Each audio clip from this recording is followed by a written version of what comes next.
Bonjour, c'est Gilles sur boursicoté.com. Voici l'analyse technique Forex et matières premières pour cette journée du lundi 18 janvier 2016.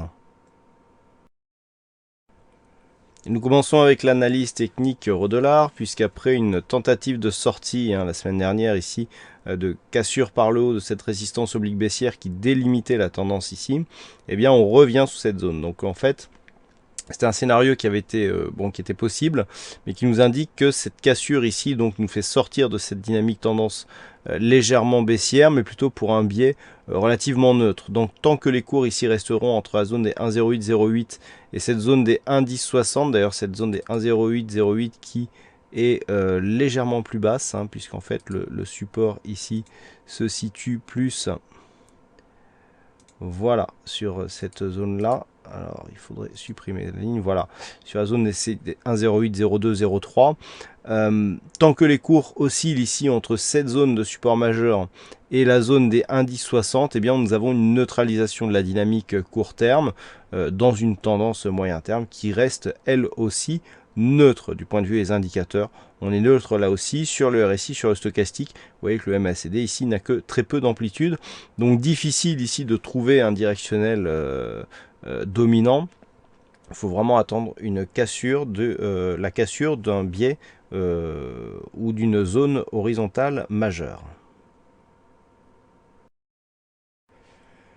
Et donc avec une poursuite du mouvement baissier sur la paire de devises dollar-yen, puisqu'après un rebond ici la semaine dernière et donc la rechute ici sous la zone des 117,24, eh bien les cours confirment ici en revenant tout doucement vers la moyenne mobile 20 exponentielle. Donc on est vraiment dans une poursuite de mouvement.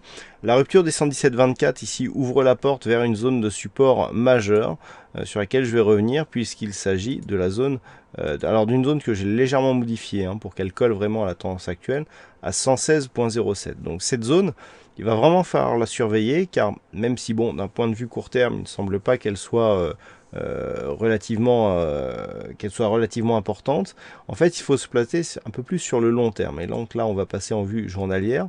Voilà à quoi correspond cette zone, c'est-à-dire que sur la phase de hausse ici, sur laquelle nous étions partis donc fin 2014, on avait eu ici des premiers contacts sur cette zone de support. Ensuite on avait monté, on est venu ici tester la zone des 126 et puis on est revenu au voisinage de cette zone. Ça c'était au mois d'août, donc le 24 août dernier. On est remonté et là on redescend, on s'approche de cette zone. On voit bien ici que d'un point de vue moyen long terme, si les cours venaient à casser ici cette zone, ça serait un signal relativement fort pour une poursuite du mouvement baissier. Et d'un point de vue moyen terme, on viserait ici la zone des 110 yens pour 1 dollar. Donc il va falloir surveiller ici. Et donc là maintenant, on va revenir sur la vue 4 heures.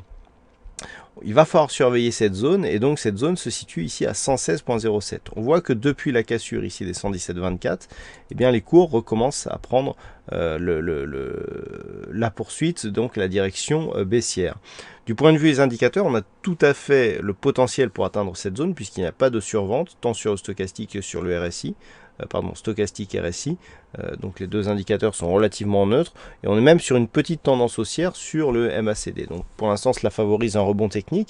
On voit qu'on a du mal ici à repasser au-delà de la moyenne mobile 20 exponentielle. Donc la tendance est toujours baissière, il faudrait repasser au-dessus des plus hauts de ces bougies, à savoir sur les 118,38 pour inverser la tendance court terme, donc casser un plus haut significatif. En attendant, tant que nous sommes ici sous cette zone, et notamment sous la zone des 118,06, 118,06 je le rappelle, qui était un point bas ici significatif, et dont la zone ici, après avoir été support, eh bien, est désormais validée comme zone de résistance. Donc on ne casse pas ici cette zone, voire le plus haut ici, qui se situe sur cette bougie, donc à 118,38, oui c'est le point que je vous ai donné. Donc en dessous des 118,38, eh bien il n'y a pas de retournement. Et tant que l'on reste ici sous 117,24, eh bien on prend le risque de repartir vers le 116,07, voire de casser cette zone et donc de créer une dynamique fortement baissière sur la paire de devises dollar-yen. Et enfin sur l'or, pas de grand mouvement aujourd'hui. Après donc les oscillations assez volatiles de la semaine dernière, on s'est stabilisé ici entre 1087 et 1092 dollars l'once. Donc on est pour l'instant dans une phase de stabilisation court terme. Du point de vue moyen terme, un peu plus court moyen terme, on va dire, On a eu ici cette dynamique haussière, mais dont le retracement de 61,8% de Fibonacci a été cassé à la baisse, donc on affaiblit, et je dirais qu'on a même un objectif ici de retour sur cette zone des 1058 $ l'once. Par contre, à la hausse, ici, on reste capé sous le retracement des 38,2. Donc on est vraiment dans un début de neutralisation court terme.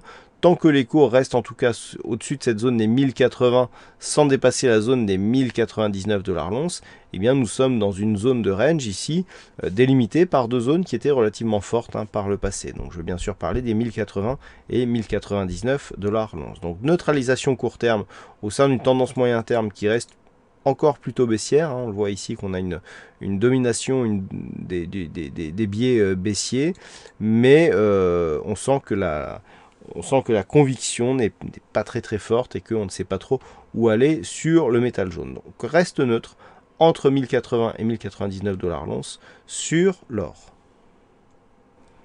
Voilà ce que nous pouvons dire sur cette analyse technique Forex et matières premières. Passez une bonne soirée, bonne chance dans vos prochains trades.